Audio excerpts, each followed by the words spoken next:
चहाच्या टपरीपासून ते मोठ्या मॉलपर्यंत आपण सगळीकडेच हा काळा पांढरा चौकटीचा कोड बघतो. झटकन स्कॅन करतो आणि पेमेंट होतं. पण तुम्ही कधी विचार केलाय का की हा QR कोड नक्की काम कसा करतो? आणि सर्वात महत्त्वाचं, याच्या कोपऱ्यात असलेले ते 3 मोठे चौकोन नक्की कशासाठी असतात?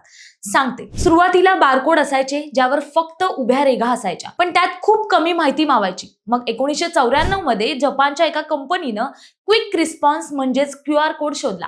या कोडमध्ये फक्त नंबरच नाही, तर तुमचं नाव, बँक डिटेल्स, वेबसाईट लिंक आणि फोटो सुद्धा साठवता येतो. हा कोड 2D असतो, म्हणजे तो आडवा आणि उभा दोन्ही बाजूंनी वाचला जाऊ शकतो. म्हणूनच तो बारकोड पेक्षा 10 पट जास्त वेगवान आहे. आता येऊया मुख्य मुद्द्यावर. हे 3 मोठे चौकोन जे कोपऱ्यात दिसतात त्यांना तांत्रिक भाषेत पोझिशन डिटेक्शन पॅटर्न्स म्हणतात. तुम्ही तुमचा फोन उलटा धरला असेल किंवा तिरका धरला असेल तरीही कॅमेऱ्याला या 3 चौकोनांमुळे कळतं की कोड नेमका कुठल्या दिशेला आहे. या चौकोनांमुळे स्कॅनरला पूर्ण कोड शोधण्याची गरज पडत नाही. तो फक्त या 3 बिंदूंना केंद्र मानतो आणि मायक्रो सेकंदात माहिती वाचतो.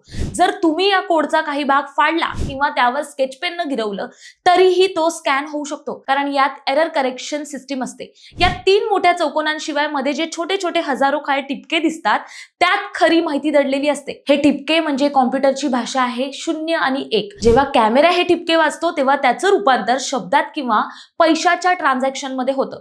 पुढच्या वेळी जेव्हा तुम्ही पेमेंट कराल किंवा एखादा मेनू स्कॅन कराल तेव्हा लक्षात ठेवा की ते 3 चौकोन तुमच्या कॅमेऱ्याचे डोळे आहेत. माहिती आवडली असेल तर कमेंट्स मध्ये नक्की कळवा आणि अशाच माहितीपूर्ण व्हिडिओ पाहण्यासाठी प्रहार न्यूज लाईन चॅनलला आत्ताच फॉलो करा. धन्यवाद.